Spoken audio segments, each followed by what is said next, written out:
Stripped down to the bare metal skin to find exactly what went wrong within. Cases split open, gears in a row, under the light of the shed's dim glow.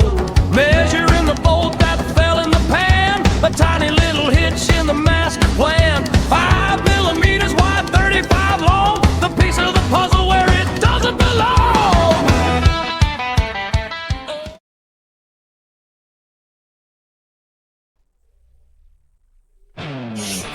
Okay, I've got now the chains together.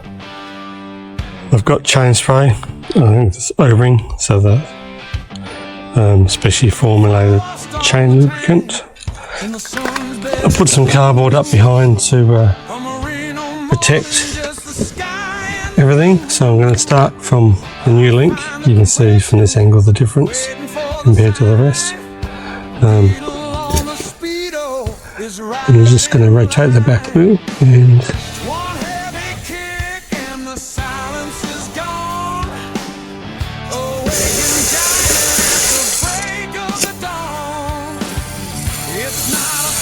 I'm just spraying the link sections. So I'll do the inside first.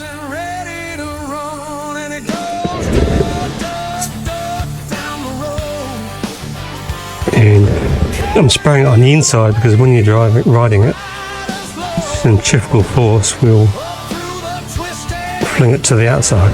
Whereas if you spray it on the outside, centrifugal force will make it leave the chain rather than go into the chain.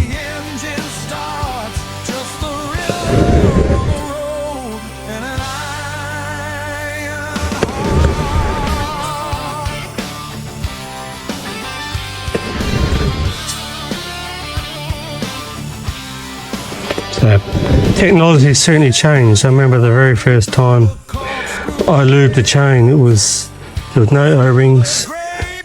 You took the chain off the bike completely and there was a metal tub full of what looked like grease, and I think it was castor oil back then that I used, and you put the metal can on the stove and gently heat it up like you would fat in a chip fryer, and then it would become molten, just liquid, and then you would lay the chain in this molten liquid, and in that form it would go into every nook and cranny,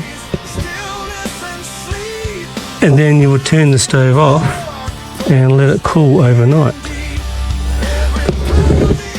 and then it will re-solidify back into grease. Okay, now I'm back to the first link, so now I'll do this side. It does make a mess, as you can see, but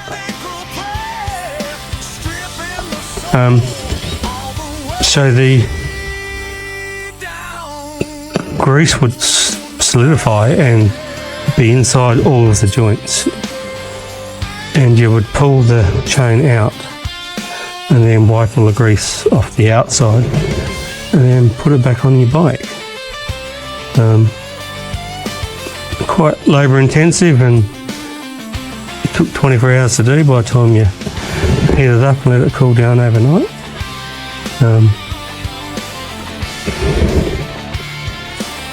Now everything's just aerosol and O-rings.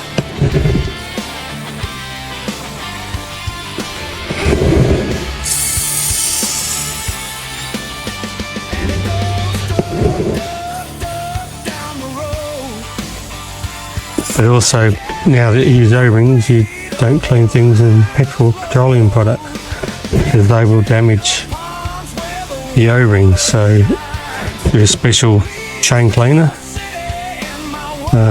and you can use kerosene, not methylated spirits or anything, because that's petroleum based as well, or alcohol based, I can't remember. But kerosene is gentle enough and oily enough to use as a cleaner, but same thing, don't let the chain soak in it, just use it to dissolve the grease and keep it clean.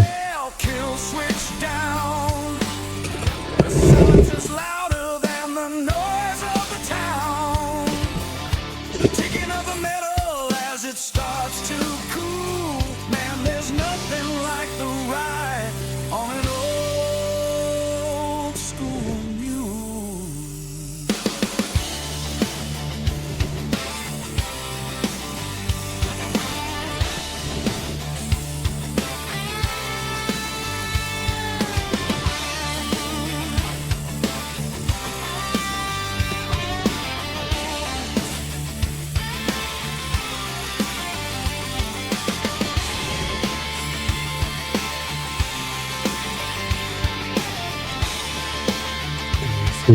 The spring, there's the river links there.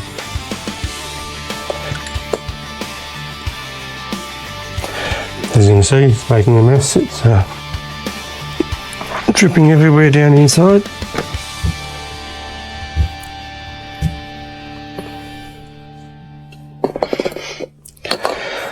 Okay, another job done.